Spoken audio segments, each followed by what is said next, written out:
Hello friends, नमस्कार। मैं Shivlal Kumawat believable study में फिर से आपका स्वागत करता हूं। आज का हमारा टॉपिक है वर्ब। वर्ब किसे कहते हैं, इसकी क्या डेफिनेशन है और इसके कितने पार्ट होते हैं, ये सारी जानकारी। वर्ब वर्ब का मतलब होता है क्रिया। तो वर्ब की परिभाषा क्या है? A verb is a word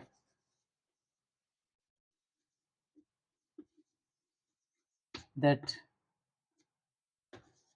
expresses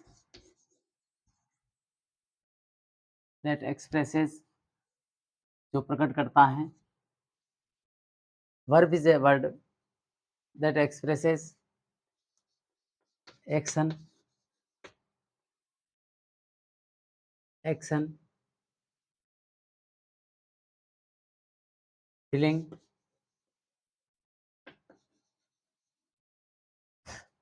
and existence.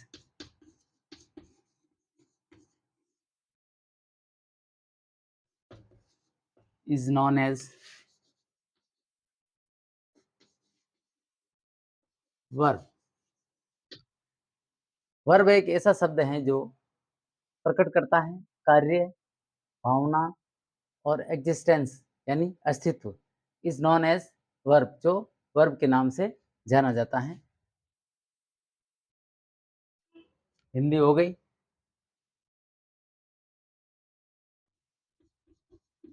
क्रिया या कार्य। क्रिया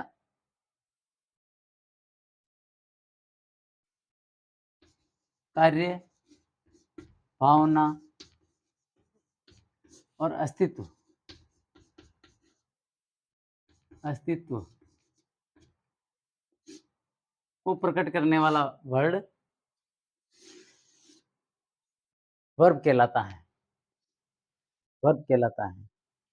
तो जैसे एग्जाम्पल के हिसाब से देखें तो कैसे होता है।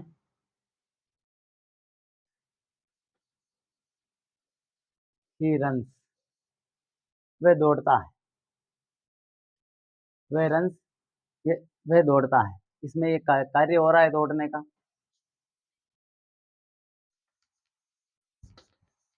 ही feel unhappy.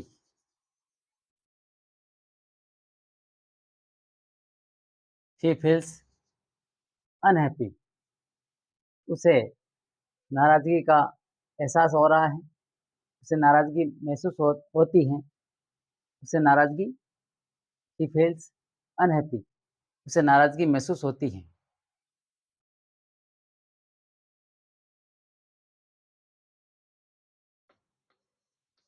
He was he was a president.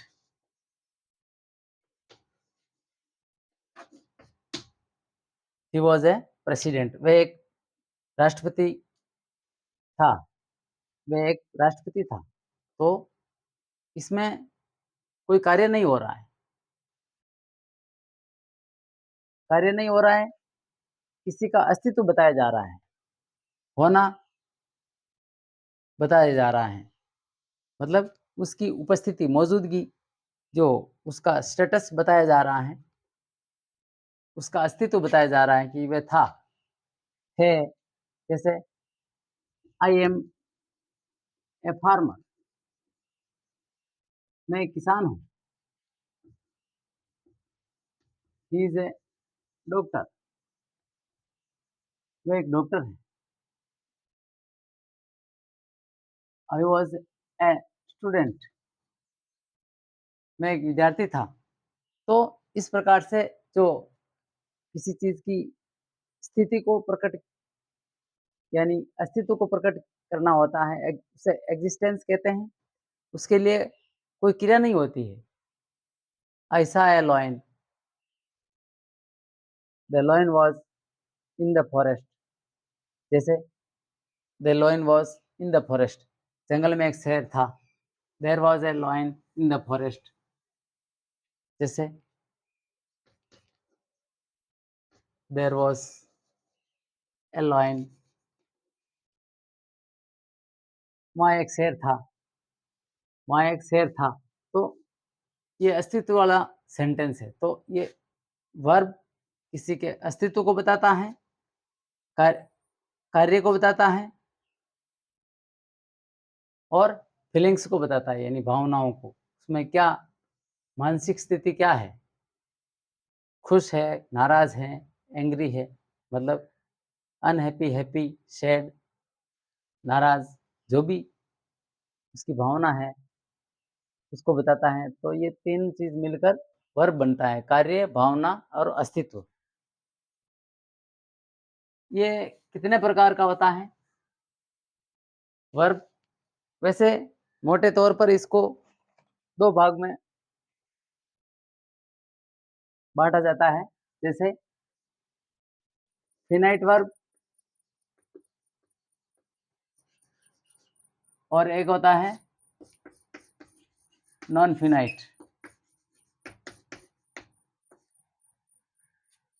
Non फ़िनाइट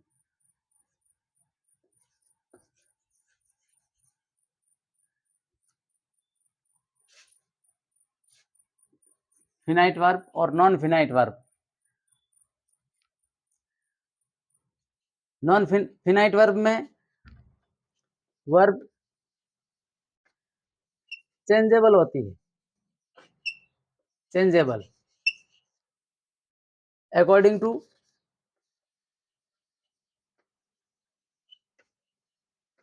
tense and subject. Subject के अनुसार इसमें वर्ब चेंजेबल होती है।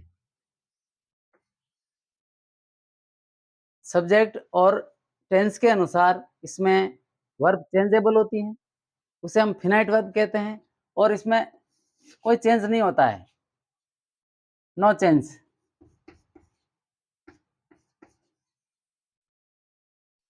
कोई चेंज नहीं होता है अकॉर्डिंग टू सब्जेक्ट और टेंस के अनुसार इनमें कोई चेंज नहीं होता है। तो आज हम पढ़ेंगे फिनाइट वर्ब की कितनी कैटेगरी होती हैं, ये कितने प्रकार होते हैं, इसके कितने भेद होते हैं फिनाइट वर्ब के ही।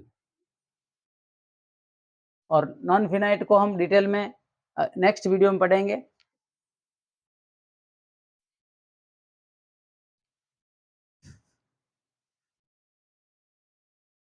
तो वर्ब वर्ब में फिनाइट वर्ब,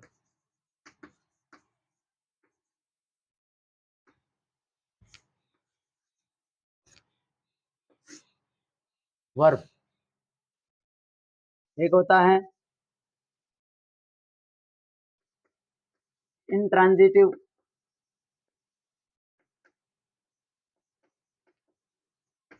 वर्ब, यानी अकर्मक क्रिया,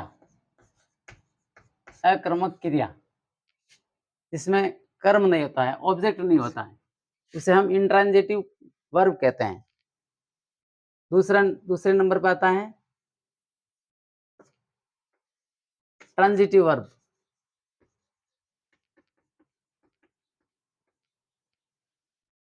सकर्मक क्रिया।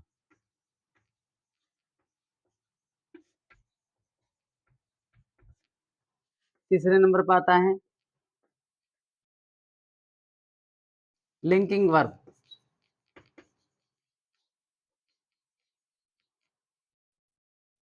जो किसी कॉम्प्लीमेंट को जोड़कर लिंक करके इसका अर्थ पूर्ण करता है, उसे हम लिंकिंग वर्ब कहते हैं। इनकम्प्लीट इनकम्प्लीमेंट इनकम्प्लीट प्रेडिकेशन होता है जो, उसके लिए इनकम्प्लीट प्रेडिकेशन जिसमें होता है, इनकम्प्लीट प्रेडिक्शन होता है, उसके लिए ये लिंकिंग वर्ब पूर्ण करता है। चौथा है हेल्पिंग वर्ब, हेल्पिंग वर्ब ये भी 2 प्रकार का होता है, हेल्पिंग वर्ब, एक तो ऑक्सिलरी वर्ब्स।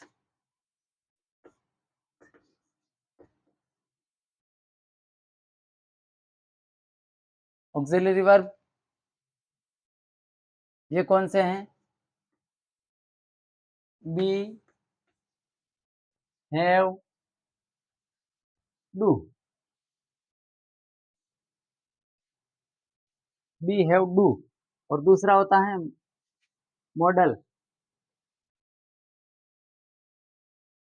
मॉडल वर्ब, जिसमें शैल, विल, शुड, वुड आदि आते हैं। तो सबसे पहले इंट्रांजिटिव वर्ब से शुरू करते हैं डिटेल में। इंट्रांजिटिव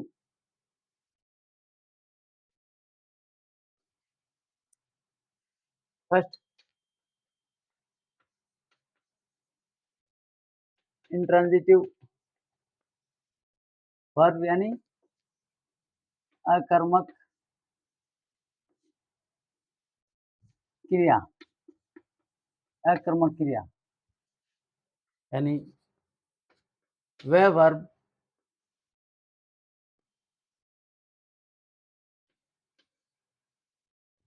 जो वह वर्ब जो बिना ऑब्जेक्ट के, वह वर्ब जो बिना ऑब्जेक्ट के, वह वर्ब जो बिना ऑब्जेक्ट के किसी सेंटेंस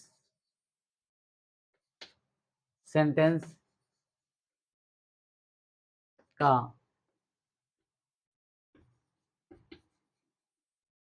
मीनिंग समझ में आता हो, उसे अकर्मक क्रिया कहते हैं, यानी इंट्रांजिटिव वर्ब कहते हैं। वर्ब तो चल रहा है लेकिन कौन सा वर्ब है? इंट्रांजिटिव यानी अकर्मक। वह वर्ब जो बिना ऑब्जेक्ट के किसी सेंटेंस का मीनिंग समझ में आता हो, वह वर्ब जो बिना ऑब्जेक्ट के, यानी इसको और दूसरे तरीके से लिख सकते हैं, वह वर्ब जिस वर्ब में बिना ऑब्जेक्ट के, ऐसे लिखना ज़्यादा उचित होगा। जिस वर्ब में जिस वर्ब में जिस वर्ब में बिना ऑब्जेक्ट के किसी सेंटेंस का मीनिंग समझ में आता हो, उसे अकर्मक क्रिया कहते हैं। मेन तो इसमें वर्ब का ही सेंस निकालना है। तो जिस वर्ब में बिना ऑब्जेक्ट के अर्थ समझ में बैठ गया तो उसे हम अकर्मक क्रिया कहते हैं। जैसे ही वीप, ही वीप्स वह रोता है, ही लाफ्स वह हंसता है,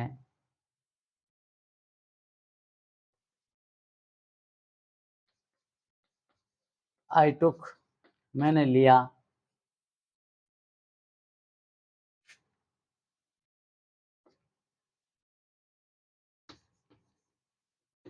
ही सेड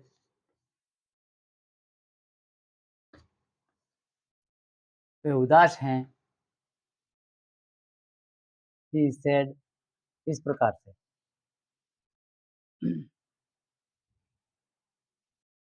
यहाँ मेन वर्ब से ही संबंधित है मैटर, इसलिए हम यहाँ पे सेकंड फॉर्म नहीं लगाएंगे। जैसे आई टुक, ही टेक्स हो जाता है लेकिन आई टेक होगा, आई टेक मैं लेता हूँ।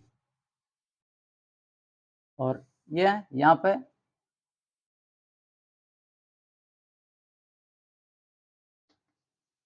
बर्ड्स फ्लाई, पक्षी उड़ते हैं।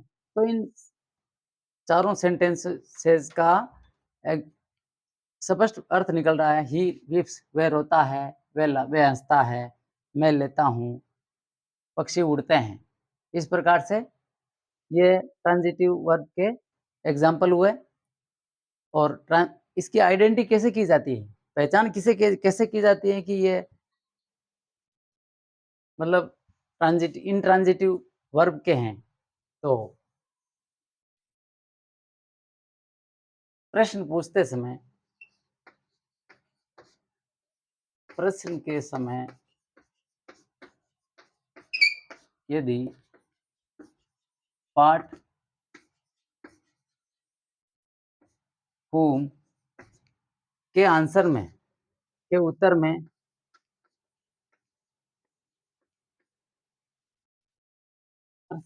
प्रश्न के समय व्हाट whom के उत्तर में यदि कुछ नहीं मिले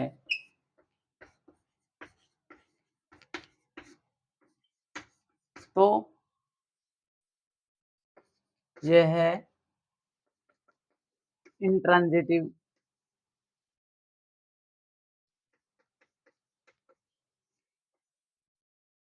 वर्ब कहलाती है। मतलब क्या? किसे?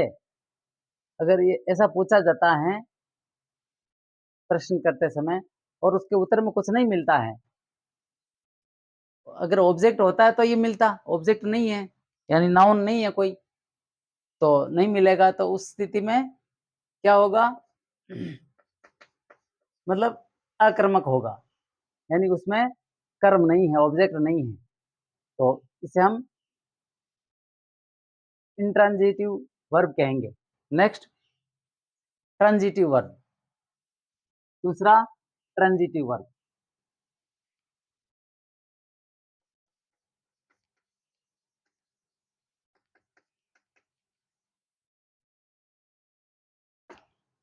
ट्रांजिटिव वर्ब जिस वर्ब के साथ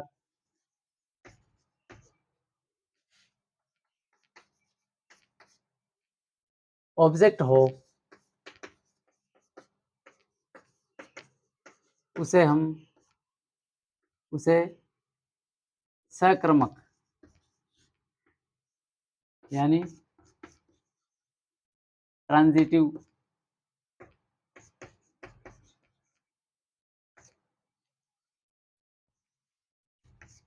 ट्रांजिटिव वर्ब कहेंगे। जैसे I write a letter,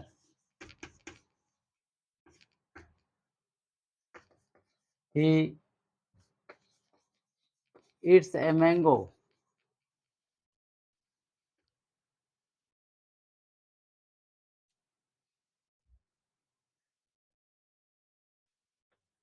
he told a story, he told a story। यहाँ पे a letter, a mango, a story क्या हुआ? ऑब्जेक्ट हो गया। तो ये ट्रांजिटिव वर्ब कहलाता है। इस वर्ब के साथ जो वर्ब हैं, राइट हैं, ईट्स है, टोल्ड है, लिखा, क्या लिखा? A letter. ईट्स क्या खाया? मैंगो, मतलब क्या खाता है? एक मैंगो खाता है। टोल्ड क्या कहा? एक स्टोरी कही, बताया, सुनाई। तो इस तरह से ये मेन वर्ब है ये। राइट, ईट, टोल्ड, इसके लिए a letter, a mango, a story are objectives. तो ये ऑब्जेक्टिव वाले जितने भी सेंटेंस होते हैं उसे हम ट्रांजिटिव वर्ब कहते हैं, उसमें ट्रांजिटिव वर्ब कहलाता है। इसकी पहचान आइडेंटिटी क्या होती है?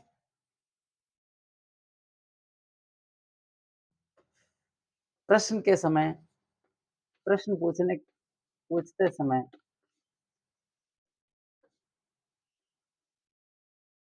व्हाट, वेयर, whom के उत्तर में जो भी प्राप्त हो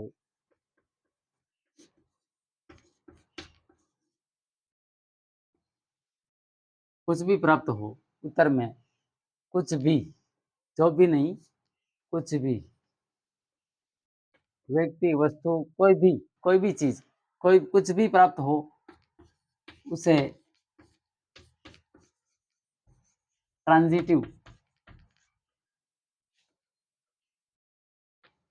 वर्ब कहते हैं, उसे ट्रांज़िटिव वर्ब कहते हैं। तो ट्रांज़िटिव वर्ब तो एक सारणी बनाते हैं छोटी-सी, transitive verb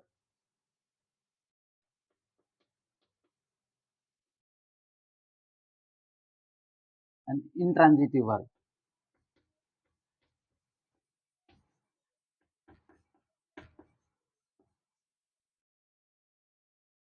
intransitive verb, transitive verb, transitive जैसे I right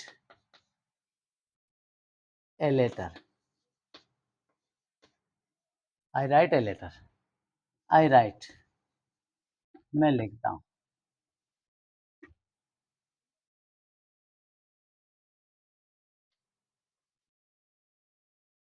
she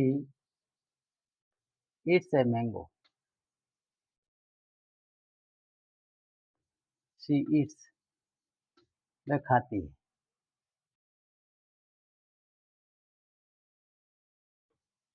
she lives, she sleeps, she स्लीप्स,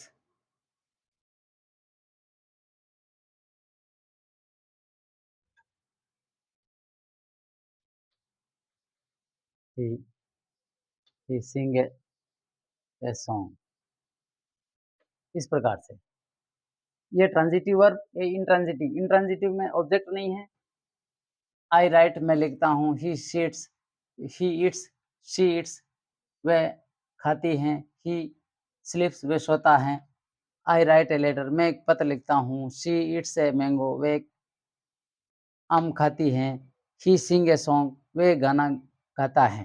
तो ये इसमें ऑब्जेक्ट आ रहा है, a song, a mango, a letter, और इसमें ऑब्जेक्ट नहीं आ रहा है, तो ये इंट्रांज़िटिव वर्ब हैं, अकर्मक हैं, जिसमें कर्म नहीं है। इसमें कर्म है तो सकर्मक हो गए।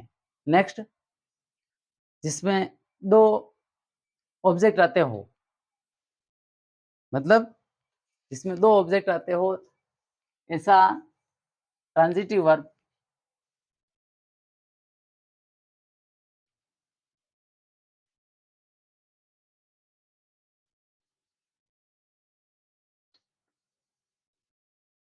ट्रांज़िटिव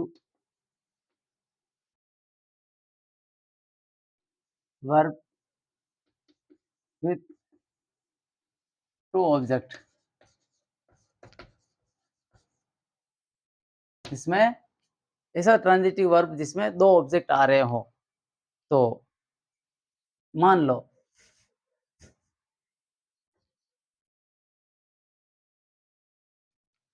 she gave me a pen, she gave me a pen, एक ऑब्जेक्ट ये मी हो गया, ए पेन दूसरा ऑब्जेक्ट।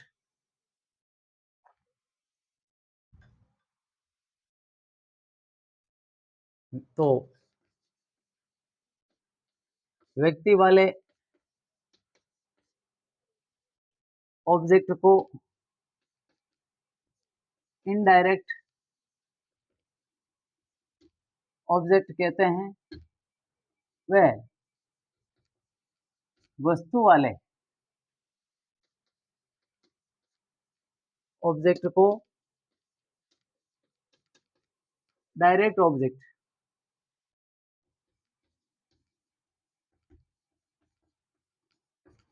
कहते हैं। मतलब व्यक्ति वाले ऑब्जेक्ट को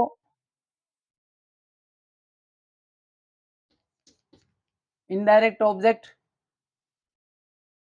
व वस्तु वाले ऑब्जेक्ट को डायरेक्ट ऑब्जेक्ट कहते हैं। यदि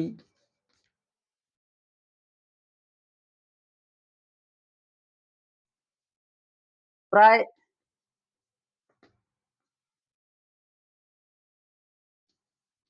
व्यक्ति वाला यानी डायरेक्ट ऑब्जेक्ट प्राय इनडायरेक्ट ऑब्जेक्ट पहले आता है।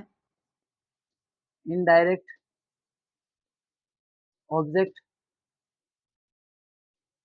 पहले आता है।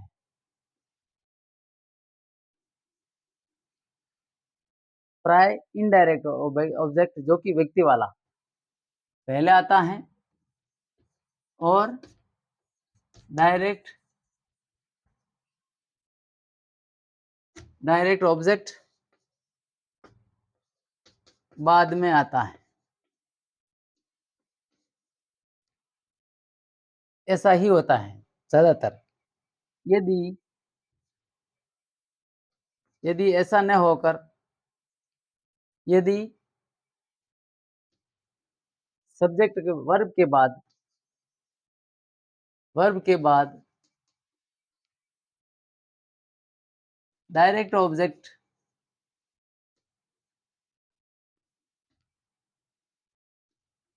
आ जाता है आ जाता हो तो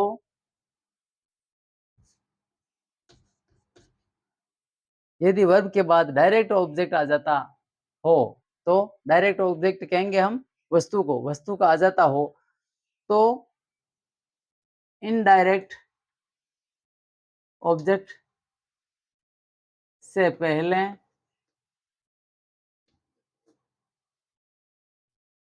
टू ऑफ और फॉर लगाते हैं। मतलब वर्ब के बाद डायरेक्ट ऑब्जेक्ट आ जाता हो यदि यदि यदि वर्ब के बाद डायरेक्ट ऑब्जेक्ट आ जाता हो तो इनडायरेक्ट ऑब्जेक्ट से पहले टू ऑफ या फॉर लगाते हैं। जैसे यही सेंटेंस है, he gave me A pen, जैसे कि उसने मुझे एक पेन दिया। तो he gave me A pen, उसने मुझे एक पेन दिया। He gave me A pen, उसने मुझे एक पेन दिया। तो अब मान लो मी नहीं आया और ए पेन आ गया। ही गेव ए पेन, ये डायरेक्ट ऑब्जेक्ट पहले आ गया। He gave a pen to मी।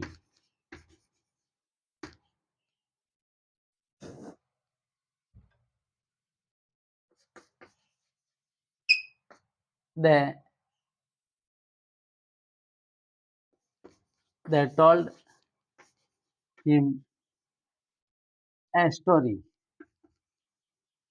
उन्होंने उसे एक कहानी कही।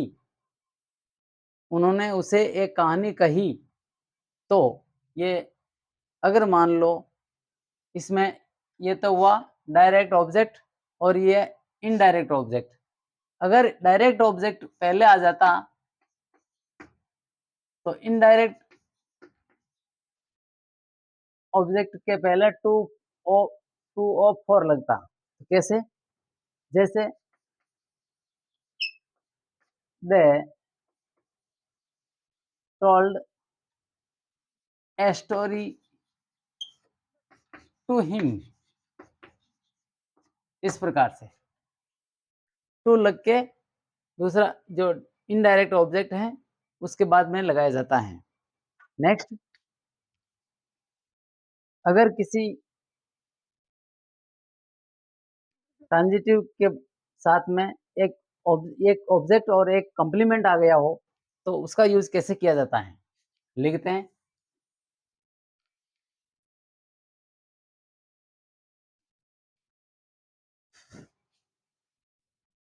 तीसरे नंबर का,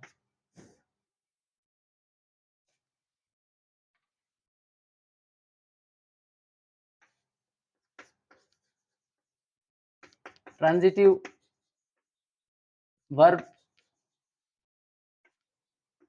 विथ विथ ऑब्जेक्ट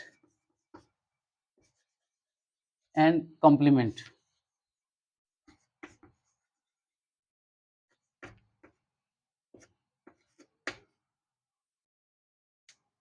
अगर सकर्मक क्रिया के साथ एक ऑब्जेक्ट और एक कॉम्प्लीमेंट आ गया तो इसका यूज कैसे किया जाता है? कॉम्प्लीमेंट के अभाव में पूरे सेंटेंस का अर्थ अनर्थ हो जाता है, कोई अर्थ नहीं निकलता है। जैसे ट्रांजिटिव यानी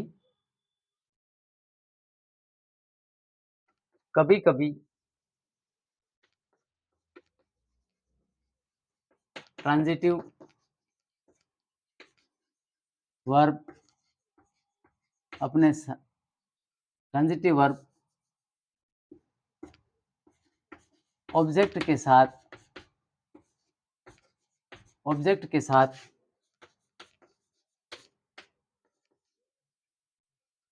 कॉम्प्लीमेंट भी लेता है। इसके अभाव में हमें वाक्य का अर्थ पूरा नहीं होता है।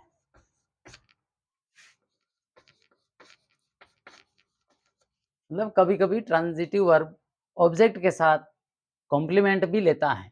इसके अभाव में वाक्य का अर्थ पूरा नहीं होता है। जैसे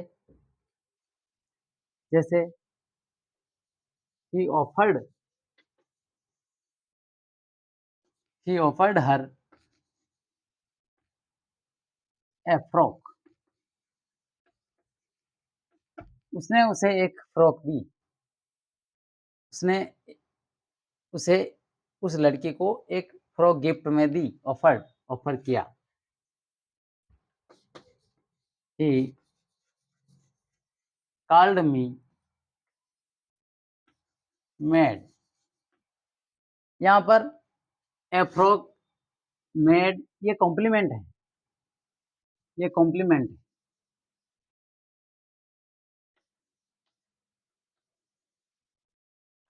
कॉम्प्लीमेंट है क्योंकि ये जो कॉम्प्लीमेंट है ये इस ऑब्जेक्ट के पूरक है। हर मी ये ऑब्जेक्ट है, इसके पूरक हैं।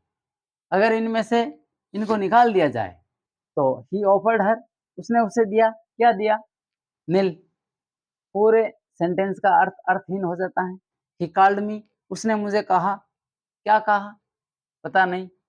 तो ये कॉम्प्लीमेंट एक दूसरे का पूरक है और अगर इनको निकाल दिया जाए तो देखो ही ऑफर्ड ए फ्रॉक किसको दिया? एक फ्रॉक किसको ऑफर की? कोई अर्थ नहीं। ही कॉल्ड मैड उसने पागल कहा। किससे कहा? पता नहीं।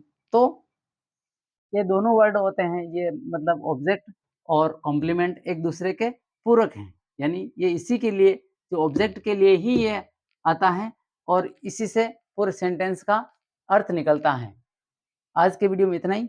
अगर कोई कमी हो तो कमेंट में लिखें और वीडियो को लाइक शेयर एंड सब्सक्राइब करें। मिलते हैं नेक्स्ट टॉपिक के साथ। टॉपिक होगा हेल्पिंग वर्ब जो ऑक्सिलरी वर्ब भी होगी और मॉडल्स भी होंगे। Thank you.